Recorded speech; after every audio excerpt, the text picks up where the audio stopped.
नमस्कार, मी स्वर्धा. मुंबई 24च्या खास सदरात आपलं स्वागत.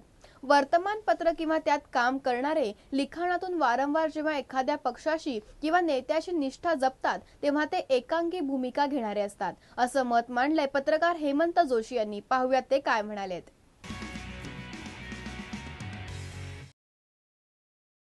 मित्रांनो, परवा मला एका हॉटेलमध्ये एक ज्येष्ठ पत्रकार भेटले, ज्यांनी अलीकडे मराठवाड्यातून सुरू झालेल्या एका मराठी दैनिकाचा राजीनामा यासाठी दिला की त्या दिव्य दैनिकानं मोदींची बाजू घेण्याचं ठरवलंय म्हणून.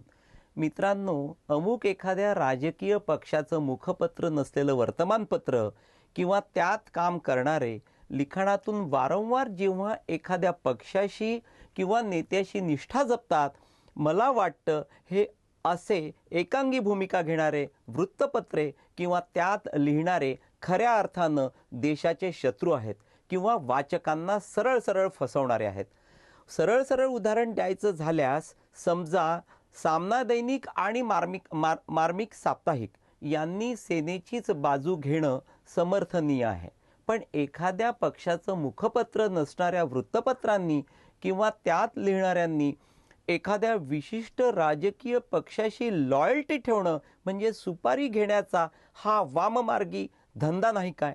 एकाच वेळी ज्या ज्येष्ठ संपादकाचं नाव काँग्रेसच्या कोट्यातून राज्यसभेसाठी चर्चेत येतं आणि त्याचवेळी ते संपादक मध्य प्रदेशातून महाराष्ट्रात आलेल्या दैनिकाची नोकरी केवळ यासाठी सोडतात की त्या दैनिकानं मोदींची बाजू घेण्याची सुपारी घेतलेली आहे म्हणून.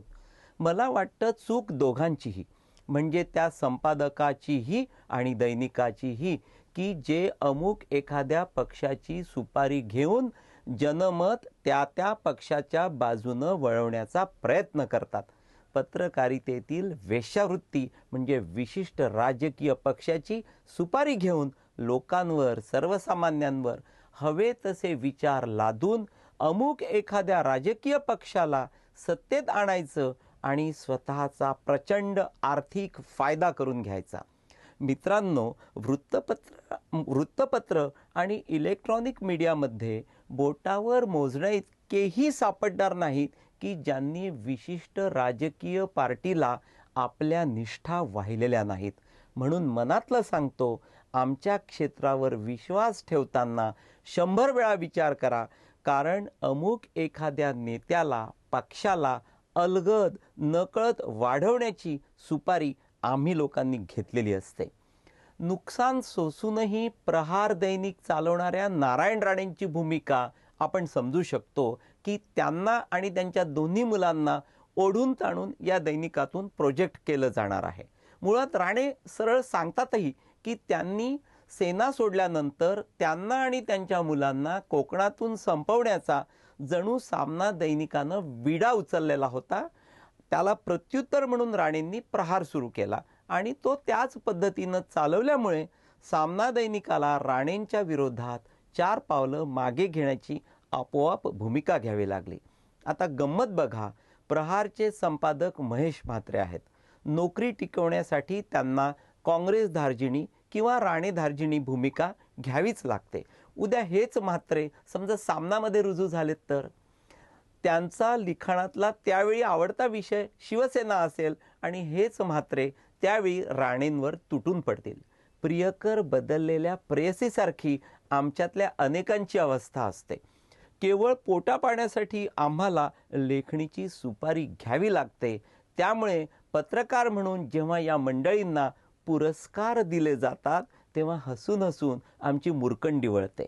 अमुक एखाद्या पार्टीशी किंवा नेत्याशी लॉयल्टी ठेवणारे आमच्यातले महाभाग मला वाटतं वाचकांशी, सामान्यांशी एक प्रकारे गद्दारी करत असतात.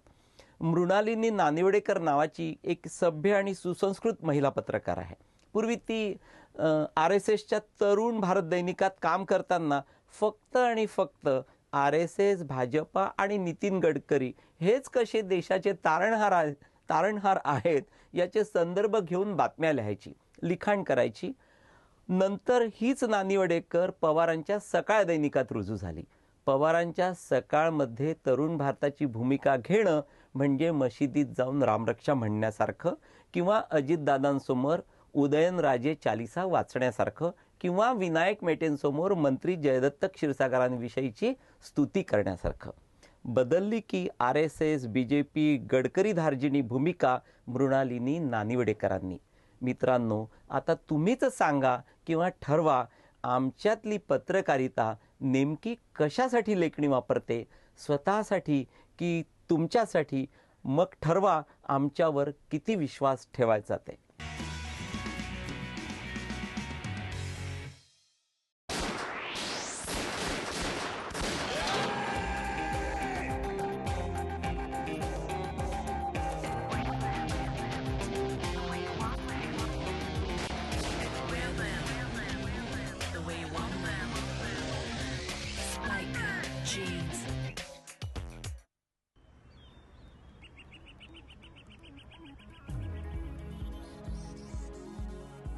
Realty, infrastructure, hospitality, ports. Welcome to the Hex way of life. Hex Corp, celebrating growth.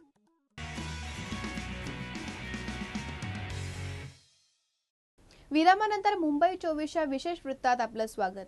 राजकारणात एका पक्षाचा दुसऱ्या पक्षाशी होणारा काडीमोड नवा नाही, असं एका पत्रकाराचं म्हणणं आहे. पण एखाद्या राजकीय नेत्याच्या आयुष्यातच अशी काही उलथापालथ झाली की ती मसालेदार बातमी ठरते. ती कशी पाहूयात.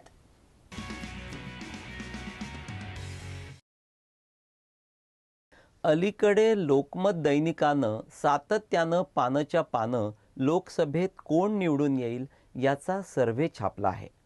त्याच लोकमतच्या एका प्रतिनिधीविषयी आमचे पत्रकार मित्र युवराज मोहिते म्हणतात, राजकारणात एका पक्षाचा दुसऱ्या पक्षाशी होणारा काडीमोड काही नवा नाही.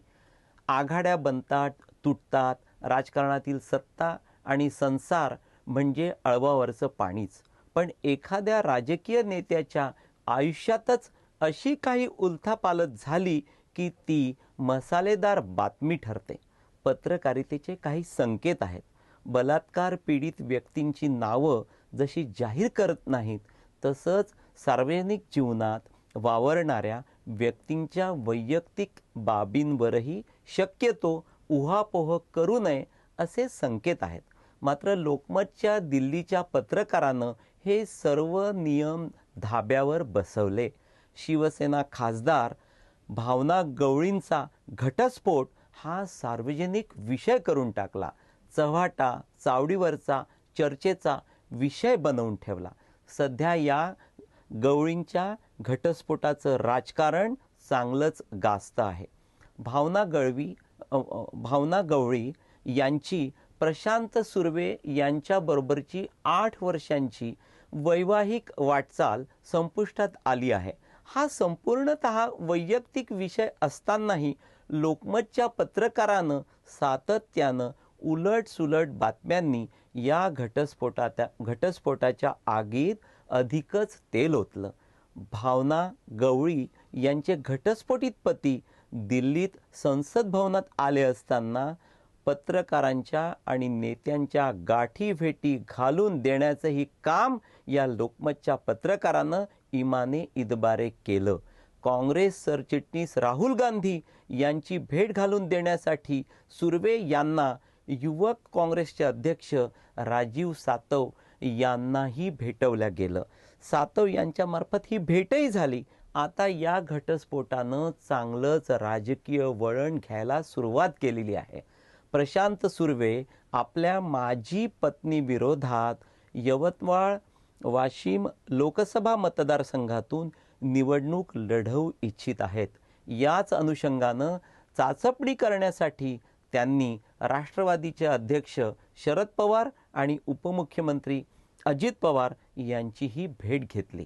योगायोगाची बाब म्हणजे नेहमीप्रमाणे अजितदादांनी आपल्या परखड स्वभावानुसार भावनाही राष्ट्रवादीमध्ये येण्यास उत्सुक असून त्याही तिकीट मागत आहेत आणि तुम्हीही असं कसं चालणार असं सांगत या घटस्फोटित दाम्पत्याची पाठवणी केली.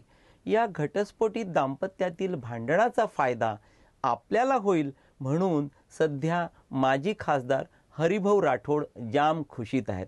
कोणाचं वैयक्तिक दुःख, कोणा राजकारण्याच्या आणि पत्रकाराच्या आनंदाचं कारण घडवण्यामागचा अंतस्थ हेतू तरी काय, अशी चर्चा दिल्लीच्या राजकीय वर्तुळात रंगली आहे.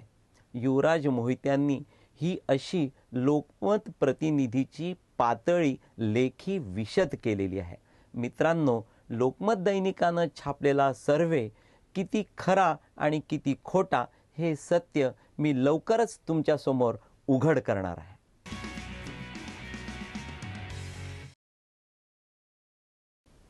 या विशेष वृत्तात वेळ झाली इथेच थांबायची. आपण पाहत राहा मुंबई 24. नमस्कार.